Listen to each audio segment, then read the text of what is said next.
Buenas tardes, chicas. ¿Están ahí? Sí, Doc.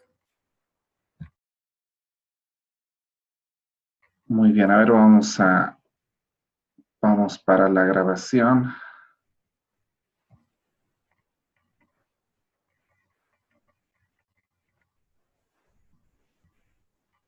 Ok. Bueno, vamos a revisar algunos aspectos de la parte que ayer habíamos visto en relación a los núcleos grises, ¿no? Con el grupo G3, no, K2, ¿no? K2, sí, correcto. Sí. En relación a este atlas en 3D, que es el mismo, pero en una versión mucho más reciente, donde podremos observar de repente, por ejemplo, aquí, la cabeza y la cola del núcleo caudado, ¿no? El globo pálido, el putamen, esta línea que no está aquí nominada se denomina claustro, y el lóbulo de la ínsula, ¿verdad? Algo de eso hablaremos hoy. Pero además reconocer justamente en la parte central lo que es el tálamo, ¿no? Con su núcleo talámico anterior, el pulvinar, los núcleos talámicos mediales, laterales y bueno, también al medio estará la lámina central. Me interesa mucho observar esto, pues siempre vamos a, permítanme,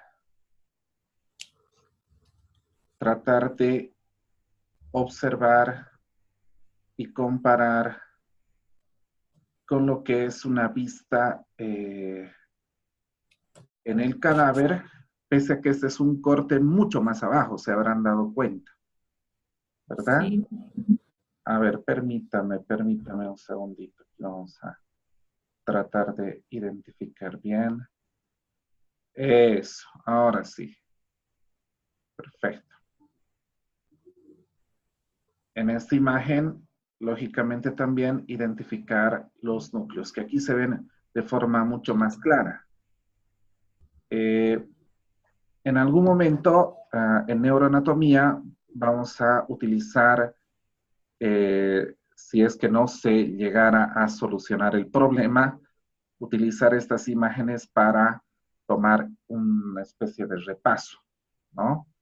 Esta es una imagen en el cadáver, ¿no? Y esta es una imagen en una vista tomográfica. Es así como se observa la famosa cara de babuino en un corte axial a nivel del tálamo, en una tomografía, ¿no? Mientras que en el cadáver la imagen real sería esta. Vean lo gráfico que es esto. Y lógicamente en la parte 3D también nos ayuda bastante este hecho. Muy bien. Entonces se habrán dado cuenta que lógicamente se oye bien. ¿Se escucha bien, chicas? Doctor, ¿ese corte es de flesh? Sí, de fleshing. Esta es la parte esquemática, esta es la parte del cadáver, ¿no? Y esta vendría siendo una imagen tomográfica. ¿Me entienden? Yeah. Algunos otros cortes más que de repente vamos a poder observar. Esta ya es una imagen en el cadáver, por ejemplo, a nivel del mesencéfalo. Es un corte mucho más inferior. Podemos observar aquí los pedúnculos cerebrales, la sustancia negra, el acueducto de Silvio, ¿verdad? El núcleo rojo, la lámina los denominados tubérculos mamilares. Es un corte mucho más abajo. Aquí podemos observar el uncus, ¿no? El uncus cerebral. Bueno, vamos a ir, digamos, utilizando estos. Este ya es un corte más inferior. La idea es ir reconociendo, ¿me entienden? La idea es utilizar este recurso didáctico para ir reconociendo las estructuras. Este ya es un corte justamente a nivel del cerebelo. Ya observarán aquí incluso el núcleo dentado, ¿verdad? Del cerebelo. ¿Lo observan? Sí.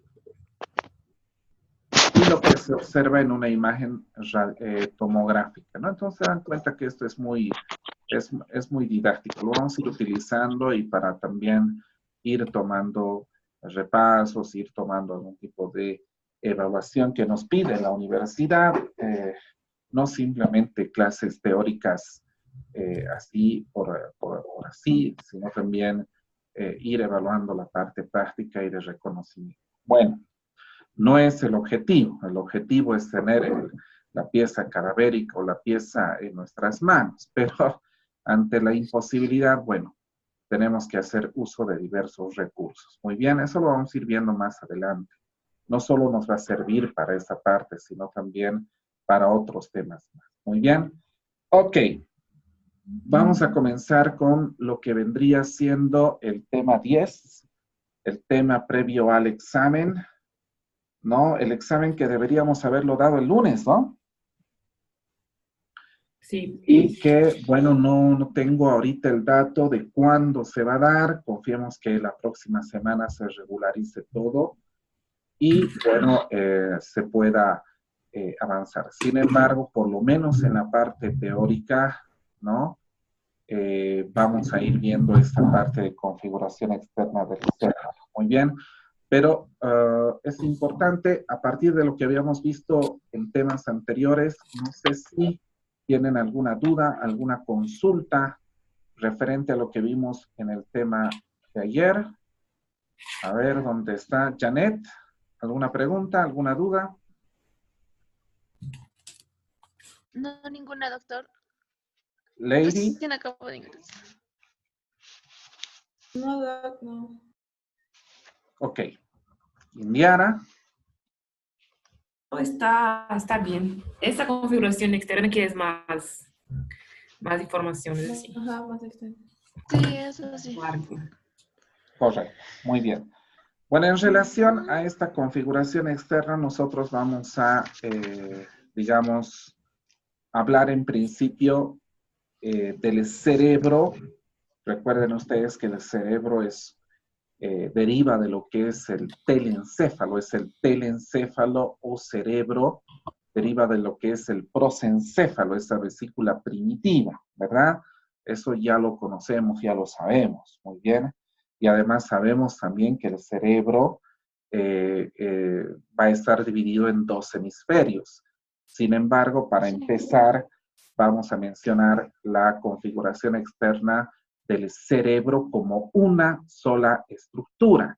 Luego vamos a ir estudiando al cerebro de acuerdo a sus hemisferios y estudiaremos en cada hemisferio sus caras, qué hay en cada cara, etcétera. ¿Me entienden, verdad? Entonces, comencemos con hablar del cerebro como una estructura única. Muy bien.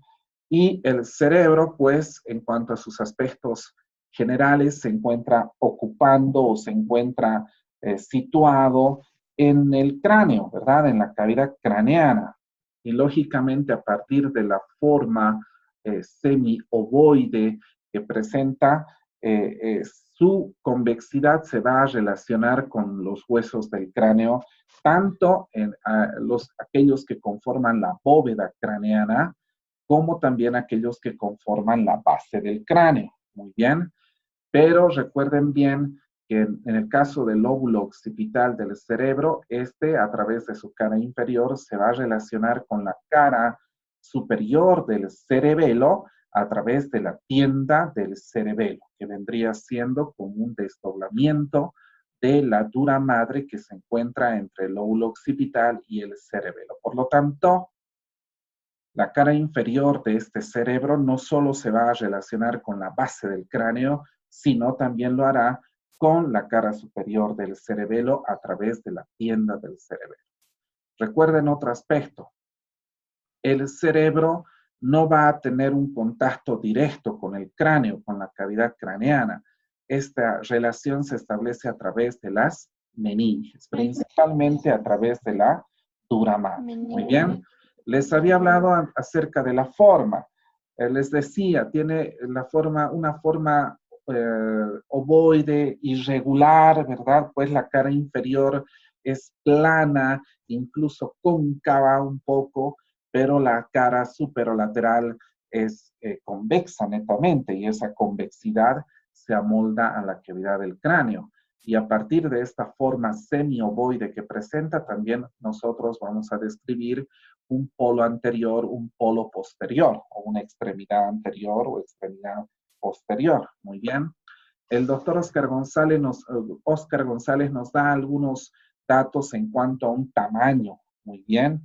Y nos dice que tiene desde el polo anterior al posterior una longitud que no supera los 17 a 18 centímetros, ¿verdad? 17.5 podríamos decir como media, digamos, de longitud, una anchura que no supera los 13.5 a 14 centímetros y aproximadamente una altura que también no supera los 13.5 centímetros. En ese sentido, es importante de por qué hablo de el tamaño mayor o menor en relación a esos 5 milímetros, pues el cerebro tiene un mayor tamaño en los varones que en las mujeres.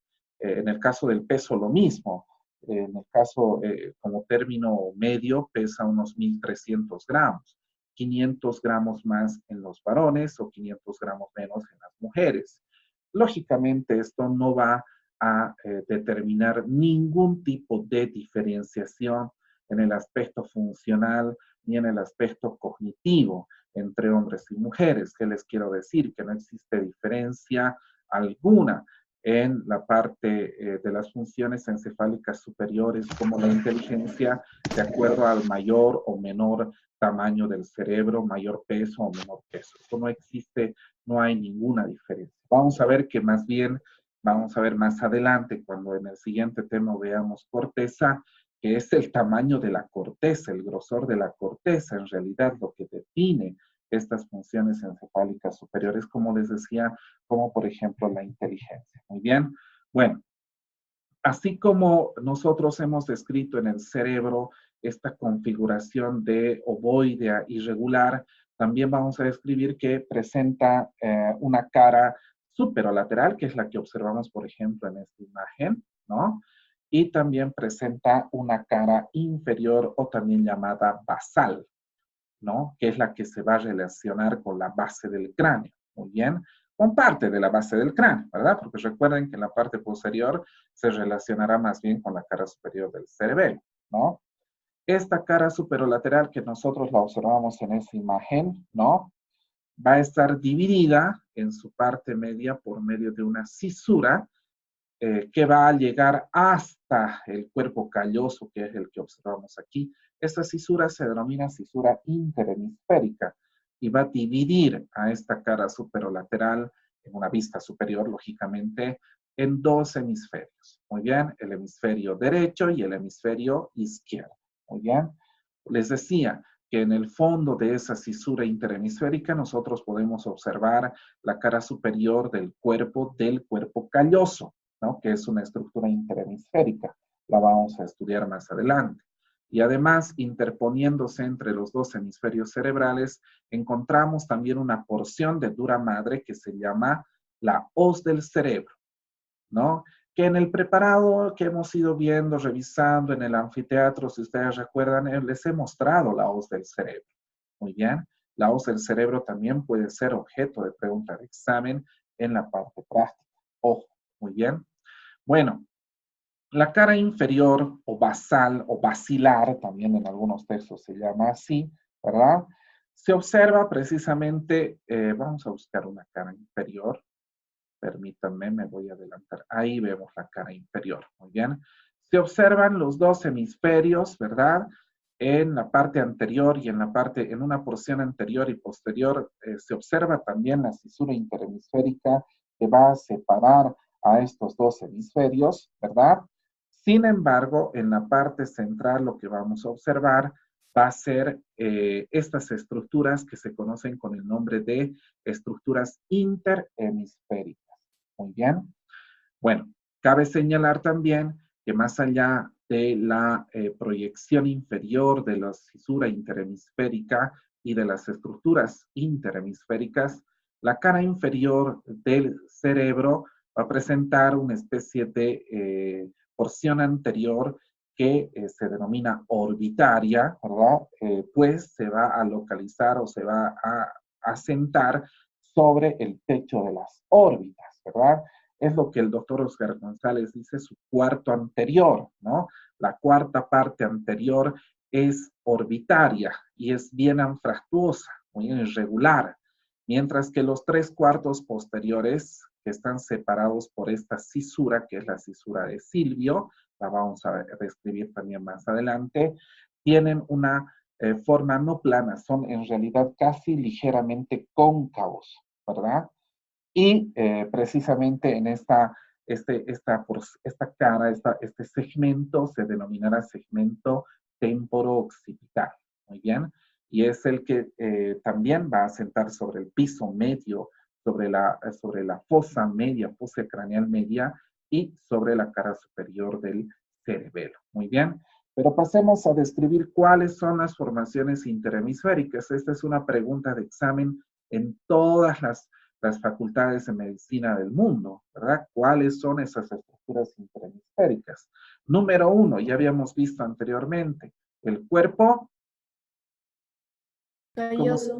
El cuerpo calloso, correcto, el cuerpo calloso, que es una estructura, es una lámina de sustancia blanca que nosotros la estudiaremos de una forma mucho más profunda en el tema que corresponde a sustancia blanca más adelante. En esta parte únicamente nos vamos a referir al cuerpo calloso en relación a la forma que tiene, fíjense bien, tiene una convexidad superior, una concavidad inferior, presenta 3 partes, una rodilla, ¿verdad? Que es esta parte anterior, de la rodilla se desprende el pico, presenta un tronco del cuerpo calloso, que es esta parte central, y presenta una parte posterior que se denomina rodete o esplenio, ¿verdad? Llega a tener una longitud que no supera los 7 a 7 centímetros y medio y tiene un grosor que ese grosor es el que existe, por ejemplo, es mayor, es más grueso en las mujeres que en los varones. Esta estructura interhemisférica permite una comunicación, una coordinación mayor, por ejemplo, en las mujeres que en los varones, lo que les permite, por ejemplo, a las mujeres poder realizar varias actividades al mismo tiempo, ¿no? Pues la coordinación entre los dos hemisferios es mayor. No sucede lo mismo en los varones, donde el cuerpo calloso es más delgado y la coordinación de las actividades es menor. Bueno, ahí les lanzo una diferencia importante entre lo que es el cerebro femenino y masculino. Muy bien. Ojo, todavía también esto no tiene que ver mucho con el intelecto, ¿no? Bueno. Otra estructura interhemisférica es el quiasma óptico, que nosotros ya lo conocemos, recuerden bien, tiene una forma rectangular, ¿verdad? Que se dirige de forma transversal. En sus ángulos anterolaterales encontramos la llegada de los 2 nervios ópticos y de sus ángulos posterolaterales se desprenden las denominadas cintillas o tractos ópticos, ¿verdad?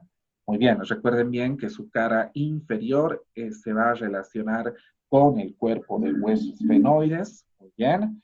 Lo que es el borde anterior se relaciona con el pico del cuerpo calloso y el borde posterior se relacionará con esta estructura que se denomina tuber cinereum o eminencia media. Muy bien. Otra estructura interhemisférica es el denominado tallo pituitario. No tiene más de 5 milímetros de longitud, tiene unos 3 a 4 milímetros de grosor. Recuerden que en el preparado se lo ha seccionado lamentablemente y es el que va a sostener a la glándula hipófisis a nivel de la tienda de esta glándula en la silla turca del hueso esfenoides. Muy bien. Y lógicamente le sirve para una conexión directa entre lo que es la glándula hipófisis y el hipotálamo. Recuerden bien eso. La eminencia media o tuber cinereum, que es una porción de sustancia gris, ¿verdad? Que se encuentra entre el quiasma óptico y los tubérculos mamilares. Bueno, recuerden un poco este rombo. ¿Cómo se llamaba este rombo, Indiara? ¿Qué? Este rombo. Octopeduncular. Rombo circular. Optopeduncular, ¿verdad? Sí. Muy bien, entonces recordemos un poco ese aspecto. Ahora, si observamos la imagen en esta diapositiva, por fuera o lateral a lo que serían las cintillas o tractos ópticos, encontramos sustancia perforada anterior, que también va a estar atravesada por un gran número de arteriolas y vénulas, ¿verdad? Que van a dar irrigación a esta parte del cerebro. Bien, y también el quiasma óptico se relacionará con las raíces o las cintillas olfatorias lateral y medial, justamente a nivel del uncus cerebral. Bueno, eso lo vamos a ir viendo más adelante. Estas relaciones me parecen también importantes. Muy bien, esas son las denominadas estructuras interhemisféricas. Pero además, a nivel del cerebro también tenemos que describir esta hendidura que tiene la forma de una herradura. Esta hendidura se denomina hendidura cerebral de Bichat, ¿verdad? Que tiene dos segmentos, un segmento medio y dos segmentos laterales. ¿Qué es esta hendidura cerebral de Bichat? Es un surco. A ver, eso, aquí lo pueden observar. ¿Lo ven bien? Sí. Se encuentra alrededor de los pedúnculos cerebrales y también la lámina cuadrigémina, ¿verdad? Perfecto. Es un surco profundo, ¿no? Que tiene, les decía, la forma de una herradura, ¿verdad? Que presenta además una concavidad anterior, una convexidad posterolateral, muy bien. Les decía, presenta un segmento medio, que es el que encontramos aquí. Este segmento medio se va a relacionar, por ejemplo, con el esplenio del cuerpo calloso, se va a relacionar con la glándula pineal, ¿verdad? Y también con la lámina cuadrigémina. Recuerden que hay en esa lámina cuadrigémina los colículos cuadrigeminales, ¿verdad? Los anteriores, los más superiores. Y la imagen que no observamos aquí, pero también se va a relacionar con el pulvinar del tálamo.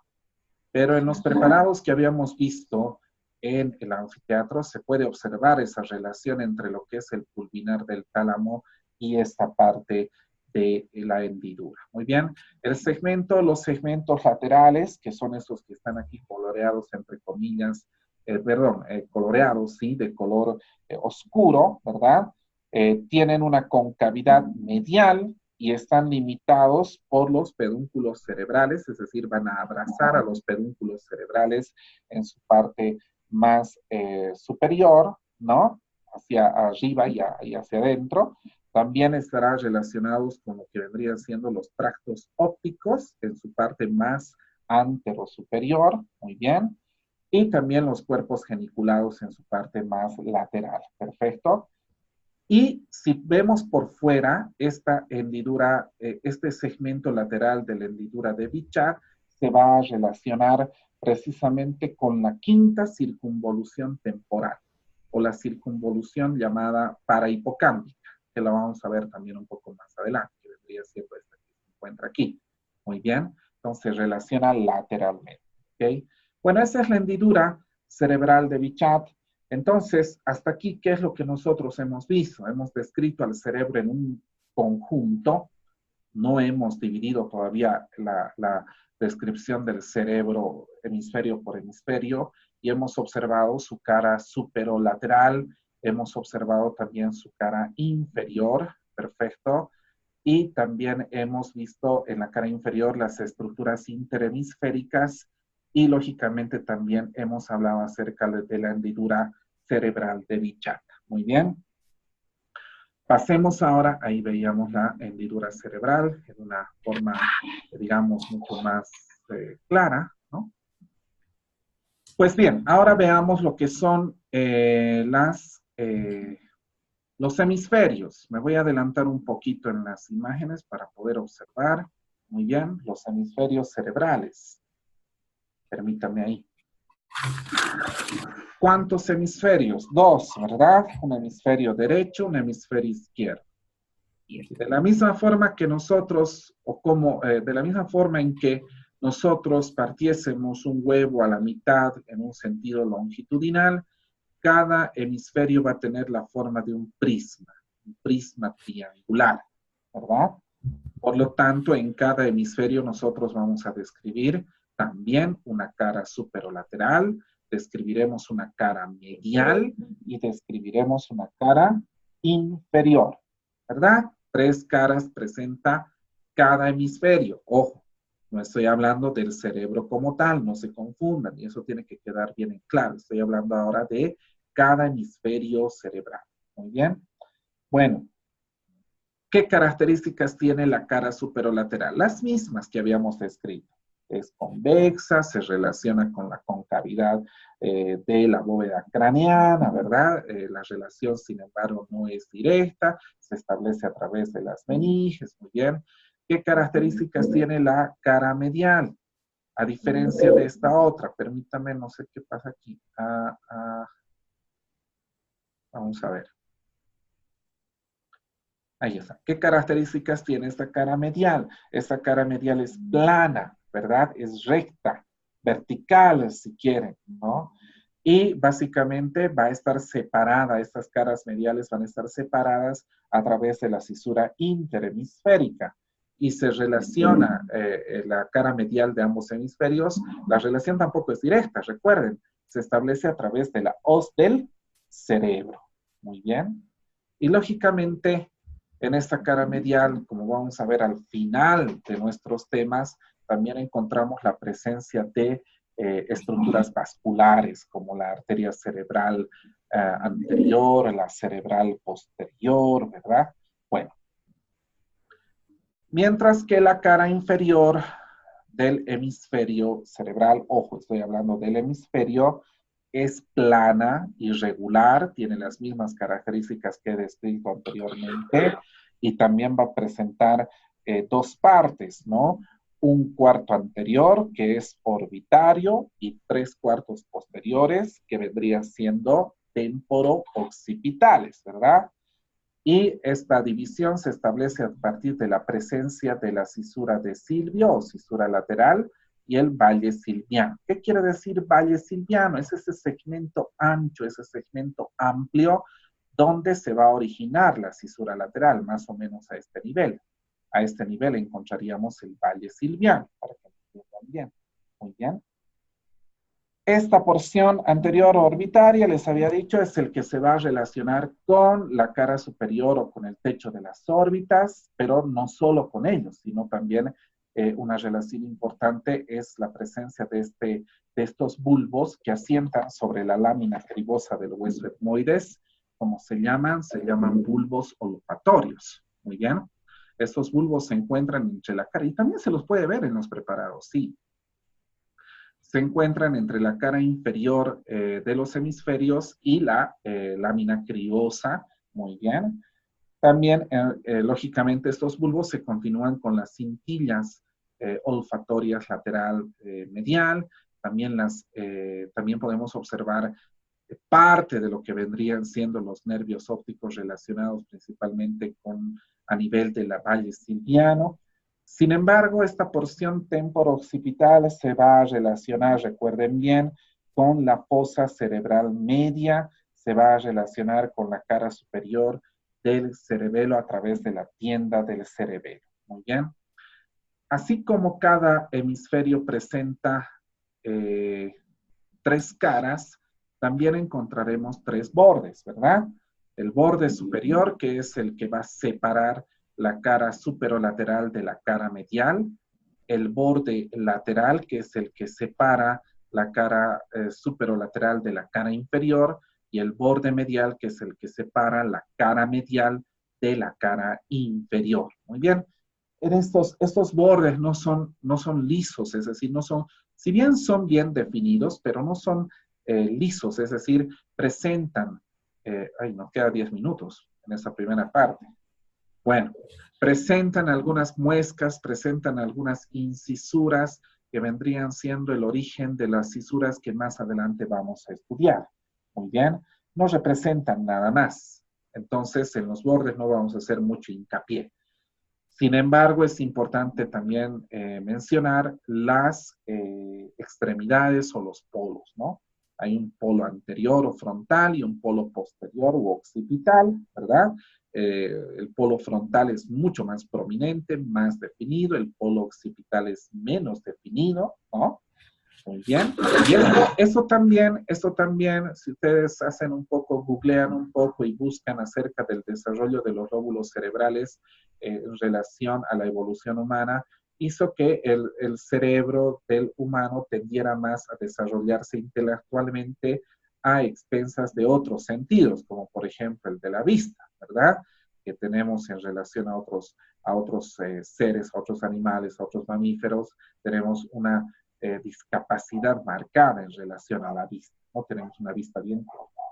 Bueno, eso es en cuanto se refiere a la configuración externa de los hemisferios. ¿Alguna duda hasta aquí, chicas?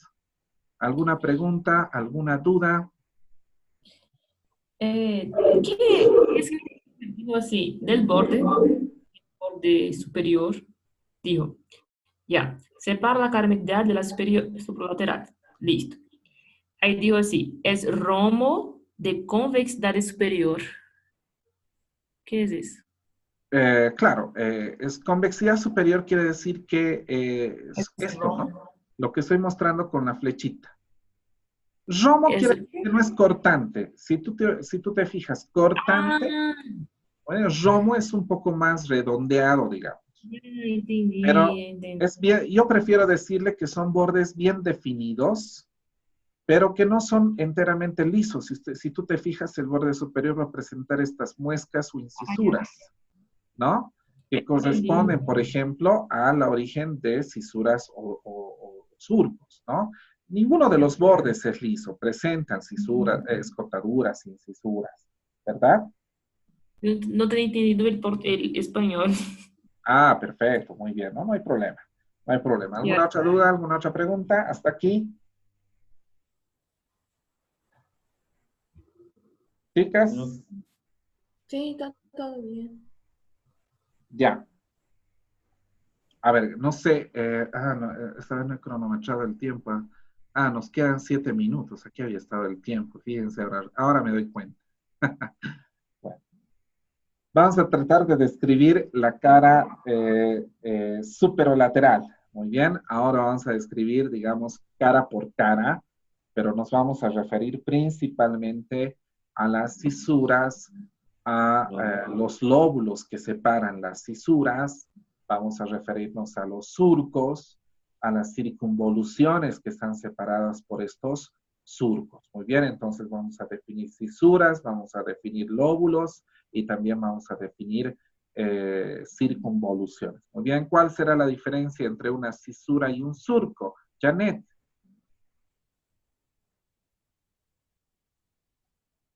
¿Estás ahí, Janet? Ruth. No se ha dormido. Lady, ¿cuál será la diferencia No, entre un... las fisuras van a ser como los surcos, pero van a ser en este caso más profundos. Las cisuras son más profundas, ¿verdad?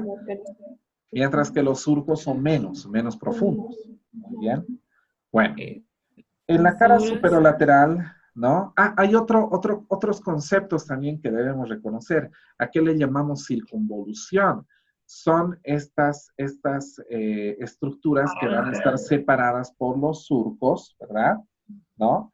Y también se les denomina giros o circunvoluciones, ¿muy bien?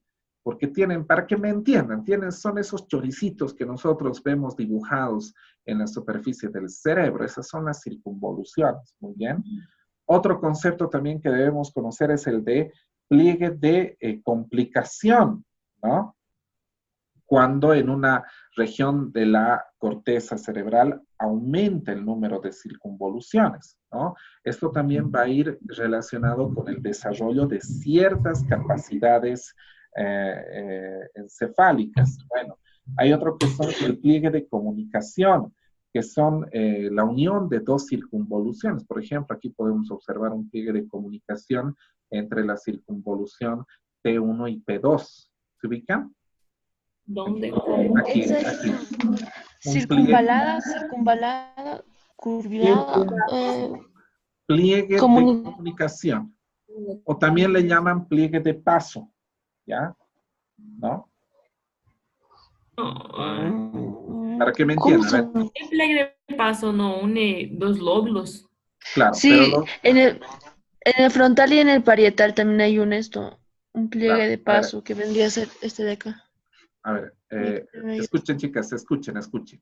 Los pliegues de comunicación son esos puentes que existen entre dos circunvoluciones, ¿verdad?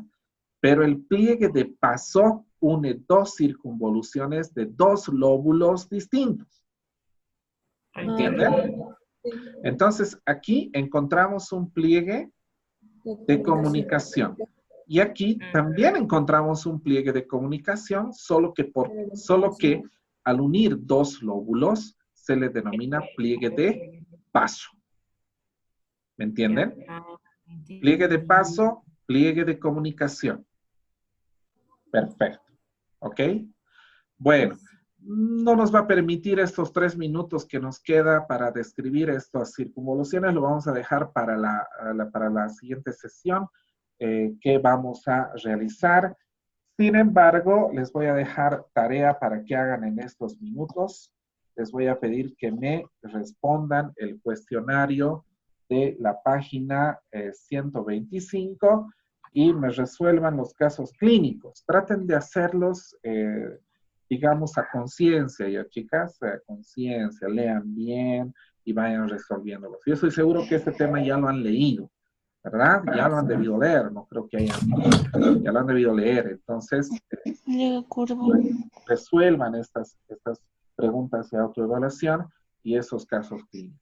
Aproximadamente en 1 hora, ¿a qué hora habíamos quedado ayer? A las 4:30. A las 4:30. Ah, no, ¿hasta qué hora pasamos clases? Hasta las 17:50. Ya. Entonces, a las 4:30 nos vemos, chicas. Ya, vamos a continuar revisando esto. Resuelvan el cuestionario de autoevaluación y los casos clínicos. Muy bien. Ya está. Les voy a ir preguntando y esa vez me van a mostrar su tarea ahí en la pantallita, ya lo que han hecho. Ya ¿Está bien?